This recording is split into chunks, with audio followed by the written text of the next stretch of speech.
নমস্কাৰ ষ্টুডিঅ'ত মই নেত্ৰজিৎ বৰা ৰাজ্যৰ দল সংগঠনলৈ এবাৰ বিশেষ আহ্বান ৰাজ্যৰ মুখ্যমন্ত্ৰী ডক্টৰ হিমন্ত বিশ্ব শৰ্মা মুখ্যমন্ত্ৰী ডক্টৰ হিমন্ত বিশ্ব শৰ্মাৰ মতে সংখ্যালঘু মানুহে আটাইতকৈ কম আন্দোলন কৰে আৰু আমি আন্দোলনত ব্যস্ত হৈ থাকোতেই সংখ্যালঘু ছাত্ৰ ছাত্ৰীয়ে এতিয়া প্ৰায় 400 ছাত্ৰ ছাত্ৰী মেডিকেলত সিট লাভ কৰে কিন্তু আমি কৰবাতেই থাকি গৈছো আমি পিছুৱাই গৈছো আমি আন্দোলনত লাগি থাকোতে আমি পিছুৱাই গৈ আছো কিন্তু সংখ্যালঘু লোকসকল আগবাঢ়ি গৈ আছে আৰু প্ৰতি বছৰ যেতিয়া মেডিকেল পৰীক্ষাৰ ফলাফল ঘোষণা কৰা হয় 350 পৰা 400 নামনি অসমৰ সংখ্যালঘু ছাত্ৰ ছাত্ৰীয়ে মেডিকেলত সিট পায় কিন্তু পিছুৱাই গৈ আছো আমি কেৱল আন্দোলনত ব্যস্ত হৈ থাকোতে জাতীয় দল সংগঠনক উদ্দেশ্যি হিমন্ত বিশ্ব শৰ্মাৰ কেইবাটাও বিশেষ পৰামৰ্শ মুখ্যমন্ত্ৰী কলে যে আটাইতকৈ কম আন্দোলন কৰে সংখ্যালঘু লোকসকলে সবিশেষ দৰ্শকসকলৰ বাবে সংখ্যালঘু মানুহে সকলোতকৈ কম আন্দোলন কৰে আমি আন্দোলনত ব্যস্ত থাকোতে মেডিকেলৰ 400 সিট সংখ্যালঘু ছাত্ৰ ছাত্ৰী লৈ গৈছে আমি আন্দোলনত ব্যস্ত থাকোতে শিক্ষাৰ দিশত পিছুৱাই গৈছো প্ৰতি বছৰ অন্তত 10 জন ছাত্ৰ ছাত্ৰী যাতে এছিএছ হিচাপে স্থান পায় তাৰ বাবে কাম কৰক ৰাজ্যৰ জাতীয় দল সংগঠনলৈ মুকলি আহ্বান হিমন্ত বিশ্ব শৰ্মা প্ৰয়োজনত সহযোগিতা আগবঢ়াব চৰকাৰে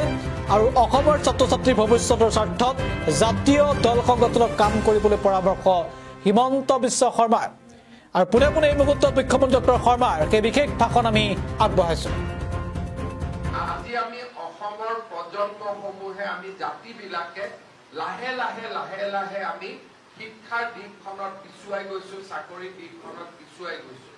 আৰু যিসকলে একো আন্দোলন নকৰে তেওঁলোকে 350 মেডিকেল সিট প্ৰত্যেক বছৰে পায় অসমত আটাইতকৈ কোনে আন্দোলন নকৰে সংখ্যালঘুসকলে আন্দোলন নকৰে আৰু আজি অসমৰ 1500 মেডিকেল সিটৰ 400 মেডিকেল সিট তেওঁলোকে পায় কাৰণ আমাৰ আধা সময় আন্দোলনত যায় আমাৰ আধা সময় আনান কামত যায় আমাক দেখি আমাৰ নতুন চামেও তাক কৰিব আৰম্ভ কৰে সেই কাৰণে আমি সুপাৰ 50 দৰে সন্মিলনীৰ পৰা যি পইচা পাওঁ সেই পইচাৰে সুকিয়া ছাত্ৰ সন্থাই সুপাৰ 50 দৰে অনুষ্ঠান গঢ় দিয়ক আমিও সহযোগিতা কৰিবলৈ নহয় সুকিয়া জাতিয়ে প্ৰতিজ্ঞা কৰিছে যে প্ৰতি বছৰে 50 জন ডক্টৰ আমি নিৰ্মাণ কৰিম এনে সংকল্পৰ বীজ আমি ৰোপণ কৰিব লাগিব মই যোৱা 10টা বছৰৰ অভিজ্ঞতা কৈছো যে আমি আন্দোলন কৰোতে বাকি কামখিনি আমি নিৰ্দিষ্ট মানুহবিলাকে লাহে আমাৰ পৰা লৈ গৈ আছে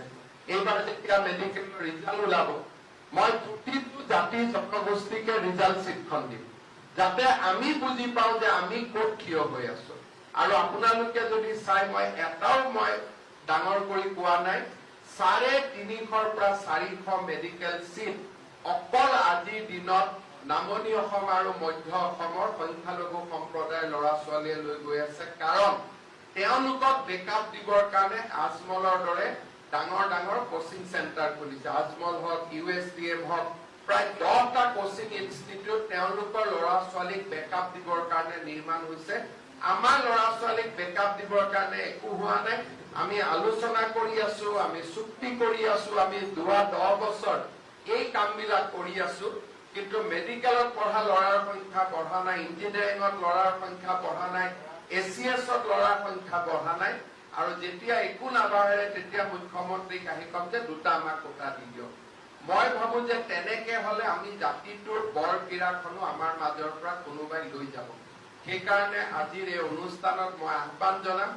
বাকি সকলো কৰি থাকক কিন্তু লগত যে আমাৰ চোকা ল'ৰাখিনিক আইডেন্টিফাই কৰি প্ৰতি বছৰে এছিএছত 10 জন আমি প্ৰশাসনিক বিষয়া কৰিম 50টা মেডিকেলত ল'ৰা ছোৱালীক আমি সিট দিবৰ কাৰণে প্ৰচেষ্টা কৰিম 20টা ইঞ্জিনিয়াৰ কৰিম 2 জন আইআইটিত যাব 50 জন পলিটেকনিকত পঠাম এইখিনি যদি আমি গোটেই কেইটা জাতীয় অনুষ্ঠানে লগ হৈ কৰিব পাৰো আমাক কোনেও ৰখাব নোৱাৰে সেক্ৰেটাৰিয়েটৰ প্ৰত্যেকখন টেবুলে আপোনালোকৰ মানুহ হ'ব আপোনালোকে মুখ্যমন্ত্ৰীক সাক্ষাৎ কৰিব নালাগে আপোনালোকৰ নিজৰ বিষয়ে আপোনালোকৰ কাম কৰি দিব মেডিকেলৰ ট্ৰিটমেন্টৰ কাৰণে কাকো ফোন কৰিব নালাগে আপোনালোকৰ নিজৰ ডক্টৰে আপোনালোকক ঠিক কৰি দিব ৰাস্তাৰ কাৰণে কাকো ক'ব নালাগে নিজৰ ইঞ্জিনিয়াৰ এষ্টিমেট বনাই গোটেই কাম কৰি দিব